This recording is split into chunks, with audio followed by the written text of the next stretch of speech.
कमाई का चक्कर कभी कभी हमें अंधेरे में ले जा सकता है, जहां हमारे डिसीजंस खुद हमारे लिए खतरनाक साबित हो सकते हैं। हमें समझना होगा कि किसी भी जॉब या फाइनेंशियल गेन से ज़्यादा इम्पोर्टेंट होता है हमारी ज़िंदगी और खुशी। आजकल की जनरेशन में हर कोई रेस्टोरेंट का खाना पसंद करता है, और अगर मैं कहूँ कि ऐसा एक रेस्टोरेंट है जहाँ पे बेहतरीन टेस्ट के साथ 24/7 फूड अवेलेबल रहते हैं, तो क्या आप आधे रात को वहाँ पे खाना खाने जाएंगे? तो आज की कहानी ऐसी एक बहुत ही फेमस रेस्टोरेंट से जुड़ी हुई है। मदन एक केयरिंग हस्बैंड एंड एक रेस्पॉन्सिबल फादर था। उसका कोरोना में ही जॉब चला गया। उसको घर संभालने के लिए पैसे की सख्त ज़रूरत था, इसलिए अच्छी जॉब जब तक नहीं मिल जाता उसने एक रेस्टोरेंट में जॉब करने लग गया। उस रेस्टोरेंट में दिन के वक्त बहुत भीड़ रहती थी, पर इतने बिजी शेड्यूल के बाद भी मदन बहुत फिट था। वो अपने हेल्थ को लेके कभी कॉम्प्रोमाइज़ नहीं करता था। उसको उस रेस्टोरेंट में काम करते हुए 3 महीने हो गए थे एंड उसके पास अच्छा खासा एक्सपीरियंस भी हो गया था। एक दिन मैनेजर ने मदन को बुलाया और नाइट शिफ्ट के लिए अप्रोच करने लग गया। मदन का भी कोई ऑब्जेक्शन नहीं था, बस एक शर्त था कि उसको थोड़ा सैलरी पर बोनस चाहिए। मैनेजर भी इस बात पे राजी हो गए एंड नेक्स्ट डे से नाइट शिफ्ट ज्वाइन करने के लिए बोला। मैनेजर ने एक चीज़ उसी वक्त मेंशन कर दिए थे कि रात में रेस्टोरेंट थोड़ा सन्नाटे से भरा रहता है, तुमको डर तो नहीं लगेगा? पर मदन का साफ जवाब था कि नहीं, मैं कर लूँगा। मदन अगले रात ठीक 12 बजे रेस्टोरेंट में पहुंच गया। उसका रात के 12 बजे से लेकर सुबह 5 बजे तक का शिफ्ट था, तो वो अपने काम में बिज़ी हो गया। रात के 2 बज गए थे और एक भी कस्टमर नहीं आए थे, बट उसको इस चीज़ से कोई लेना देना नहीं था। उसको सिर्फ अपना काम करना था एंड मैनेजर को रिपोर्ट देना था। मदन टेबल अरेंज कर ही रहा था तो अचानक एक लड़का भाग के आया और जल्दी जल्दी में ऑर्डर देने लग गया। ऑर्डर देते वक्त बस एक चीज़ बोल रहा था कि अंकल आप नाइट शिफ्ट मत करिए, ये जगह रात के लिए सही नहीं है। जब मदन उसको पूछा कि क्यों ये जगह रात को सेफ़ नहीं है, तो वो लड़का भागते भागते बोला कि अंकल बाद में बताऊंगा, हमारा हॉस्टल वॉचमैन वेट कर रहा है। ये सुनने के बाद मदन को कुछ अच्छा नहीं लगा, बट उसने उस चीज़ को ध्यान नहीं दिया और सोचा अगर वो लड़का कभी और मिलेगा तो उससे पूछ लूँगा। ऐसा सोच के वो काम में बिज़ी हो गया। रात के करीब 4 बज गए थे और मदन को थोड़ा वीकनेस जैसा लग रहा था। उसने सोचा कि आज तो पहला रात है नाइट शिफ्ट का, तो इसलिए थकान सा लग रहा होगा। खैर अब रात बीतने ही वाला था। मदन को कुछ अजीब सा महसूस होने लगा, जैसे कि कोई उससे बहुत करीब से देख रहा है। बट उसने फिर से सोचा कि ये मेरा थकान है और कुछ नहीं।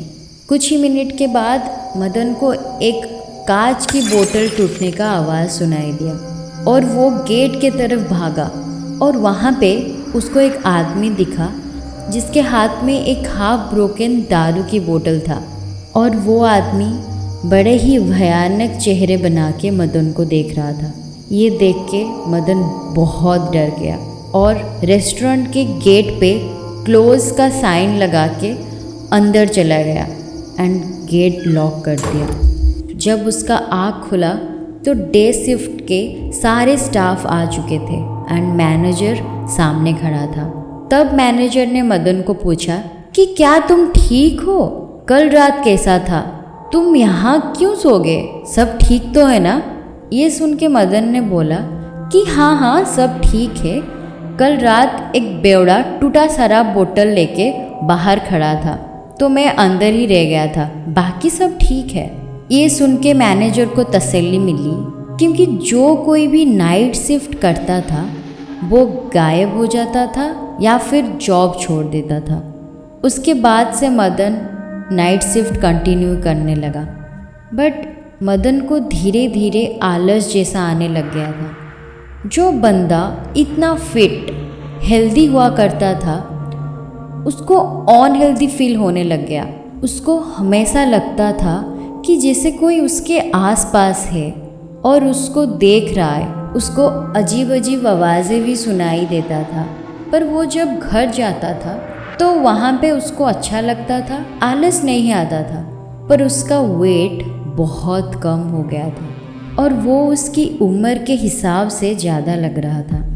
मदन के घर के बगल में ही एक मंदिर था जहाँ पे एक पंडित जी रहते थे।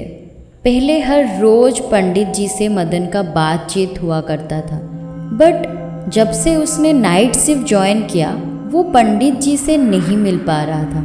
तो एक सुबह पंडित जी मदन के घर पे आए और उसका ऐसा हालत देख के वो भी चौंक गए।